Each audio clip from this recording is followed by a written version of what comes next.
शिमला से अहमदाबाद के लिए रवाना होने से पहले दरअसल मुख्यमंत्री सुखविंदर सिंह सुक्खू ने मीडिया से बातचीत करते हुए कई मुद्दों पर चर्चा की। क्या कुछ कहा वो सुनिए। देखिए, भाजपा हर चीज की राजनीतिक रोटियां सेकने का काम करती है।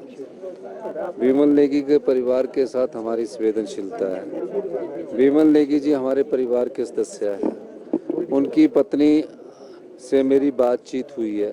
हमने 2 प्रकार की इंक्वायरियों को हमने अधिसूचित किया है। इंक्वायरी चल रही है और भारतीय जनता पार्टी उसकी राजनीतिक रोटियां सेकना चाह रही है। अगर भारतीय जनता पार्टी इतनी ही उनकी शुभचिंतक है तो केंद्र में उनकी सरकार है।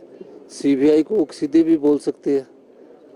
उनको कैंडल मार्च जो कर रहे हैं वो सिर्फ राजनीतिक रोटियां सेकने के लिए कर रहे हैं। बिमल नेगी जी के परिवार के साथ कोई संवेदनशीलता प्रकट करने के लिए नहीं कर रहे हैं। सबको निर्दोष को तंग नहीं करेंगे और जो दोषी होगा उसको बख्शा नहीं जाएगा। सब प्रोटेस्ट कर रहे हैं, यहाँ पर ब्लाइंड है, वोकेशनल टीचर है। हाँ, वो वोकेशनल टीचर का मामला हमारे हाथ में तो है नहीं, वो तो केंद्र सरकार के हाथ में है।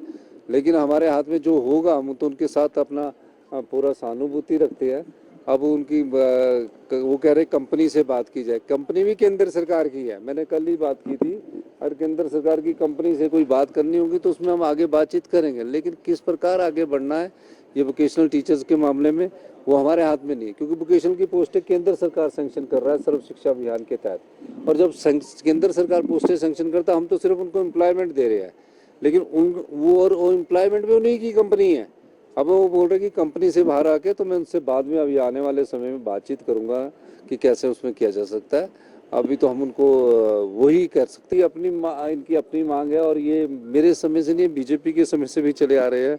और ये बेचारे दृष्टिहीन है। हमारे पास जो सरकार में जहाँ पोस्टें होगी वहाँ इन पोस्टों पर भरा जाएगा और जहाँ पोस्टें नहीं है तो इनको किसी और प्रकार से काम पर लाने की हम इनको से बातचीत करके कोशिश करेंगे। पिछले दिनों चीफ सेक्रेटरी साहब से भी इनकी बातचीत हुई, मुझसे भी मिले थे।